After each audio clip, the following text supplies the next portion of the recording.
Bismillahirrahmanirrahim. Alhamdulillahirabbil alamin. Asyhadu an la ilaha illallah wa asyhadu anna Muhammadan abduhu wa rasuluhu sallallahu alaihi wasallam. Wa ala alihi wa ashabihi amma ba'da. Para saudara jamaah, sebenarnya di Yaumul Hisab ini banyak hal yang terjadi. Tapi saya memilih dua hal yang krusial bagi kita. Krusial itu sangat penting. Saya akan bicara hal yang sangat krusial bagi kita, yaitu tentang amanat. Jadi dilihat di Abu Dawud, di Tirmidzi, saudara, sebelum di Sri Jahanam itu orang itu akan dicegat oleh amanat. Amanat yang paling penting. Amanat yang paling penting adalah firman Allah, ya ayyuhalladzina amanu qu anfusakum wa ahlikum nar. Apa saudara jemaah? Ya ayyuhalladzina amanu qu anfusakum wa ahlikum. Nah, ya jemaah, sama lihat di syarah di Fathul Bari ya, babnya dalilnya bunyinya yaitu muru auladakum bisolah idza balagha sab'a sinin wa idza balagha 10 sinin fadribu 'alaiha. Perintahlah anakmu dengan sholat ketika usia berapa saudara jemaah? 7 tahun. Kalau sudah usia 10 tahun nggak mau sholat, diapain? Saudara, ini penting ya, ini di Sri Jahanam orang itu bisa lolos. Ini lolos, ini lolos, ini lolos, ini lolos. Di Sri Jahanam itu dicegat oleh anak-anaknya, dicegat oleh kerabat-kerabat yang dia bertanggung jawab. Bahkan ada itu bapak dan anak itu berbantahan. Bapak, kamu nggak bisa masuk surga. Karena apa? Anaknya nggak masuk surga, saudara. Lah terus bapaknya ngomong, lah kamu dulu kan sudah saya perintah sholat, kenapa nggak mau sholat? Anaknya bilang, lah Saman kenapa nggak mukul saya dulu supaya saya takut? Jadi bantah-bantahan saudara jamaah akhirnya nggak bisa masuk surga, saudara. Jadi jangan mudah saudara pikir bahwa sampean pas yang penting saya sholat, keluarganya nggak peduli, anaknya nggak peduli. Anaknya nggak peduli, istrinya nggak peduli, jangan saudara jamaah. Lihat doa Nabi itu. Allah memberi rahmat laki-laki yang mengguyur istrinya karena nggak mau sholat malam. Padahal itu sholat malam, saudara. Allah memberi rahmat perempuan yang mau mengguyur suaminya nggak mau sholat malam. Padahal sholat malam. Apalagi sholat subuh, duhur, asar, maghrib, isya. Saya insya Allah saudara jamaah ya, ini ada anak saya ya. Saya insya Allah nggak pernah kasar ke istri saya, nggak pernah. Kasar yang ini nggak pernah. Tapi kalau nggak mau sholat, saya kasar, saudara. Saya kasar ya kalau mau sholat, sampai kayak gitu. Nggak pernah, maksudnya saya kasar untuk urusan yang lain-lain. Istri saya nggak masak atau lupa goreng apa, biarin aja. Baju nggak ada es, domba dewi bersyukur.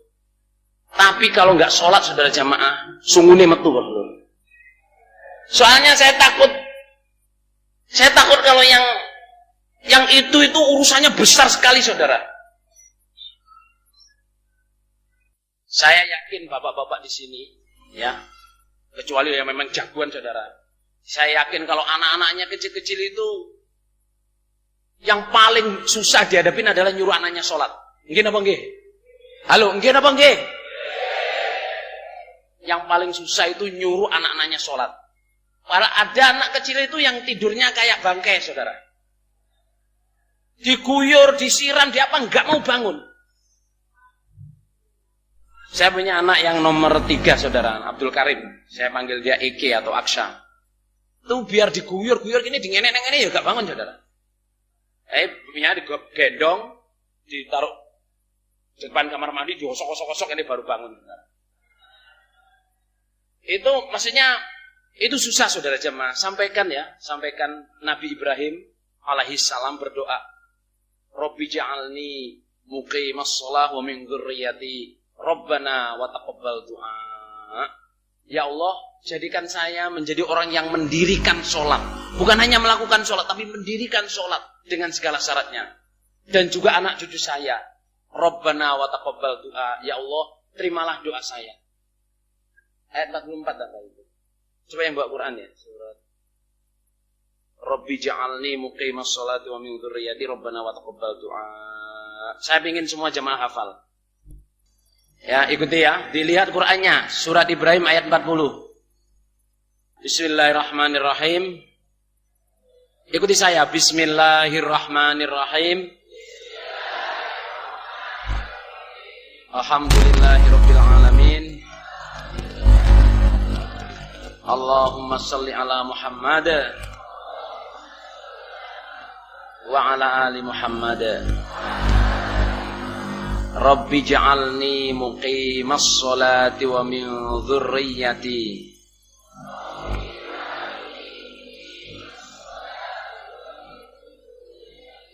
Rabbana wa taqabbal du'a.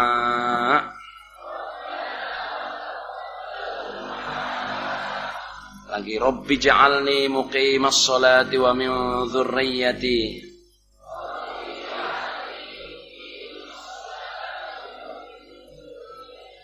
Rabbana wa taqabbal du'a.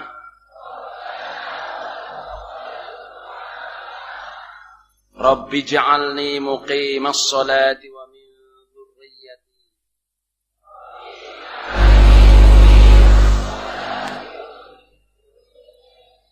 Rabbana wa taqabbal du'a.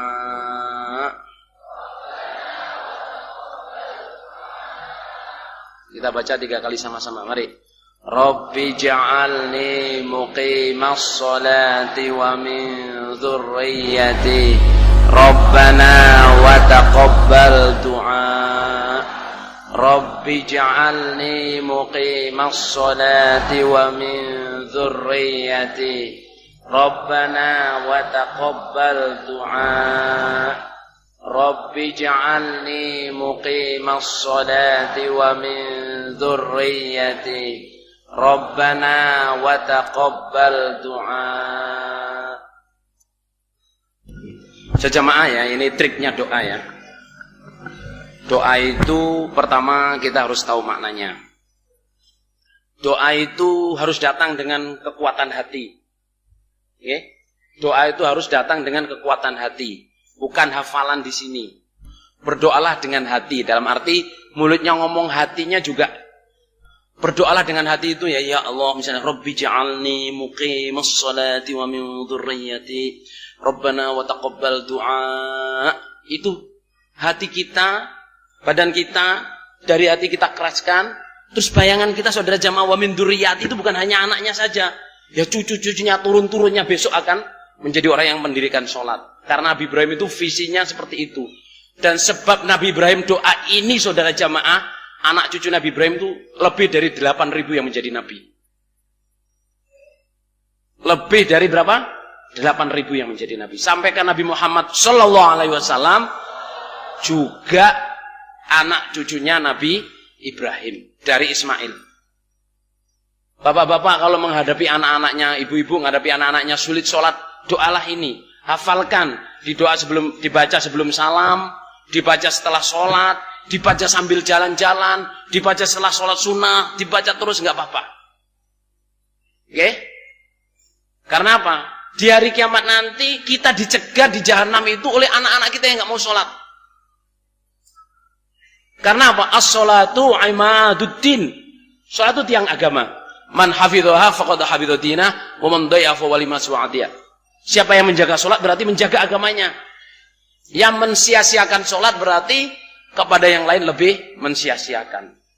Jadi gini ya, secara pribadi ya, siapa yang menjaga sholat berarti menjaga agamanya. Itu secara pribadi. Sebagai kepala keluarga saudara jamaah, sampean kalau menjaga sholat di situ, di dalam rumah situ, ya sholatnya, ya waktunya, ya jamaahnya, berarti sampean menjaga keluarga sampean. Kalau menjadi imam saudara jamaah, man hafidha faqad hafidha dinah. Menjaga sholat berarti menjaga jamaahnya. Itu kalau terasa nanti kalau sudah di luar, di kota-kota besar. Kadang-kadang masjidnya gede, orang jamaah nggak ada orang sholat. Imamnya juga nggak peduli. Na'udzubillah min dzalik, saudara. Berarti imam itu tidak menjaga sholat dirinya sendiri dan seluruh jamaahnya. Kalau ada masjid, sholat jamaahnya harus jalan. Harus ada adzan, harus ada imam, harus dijaga. Gimana pokoknya yang penting masjid itu berdiri sholat jamaah. Setiap waktu.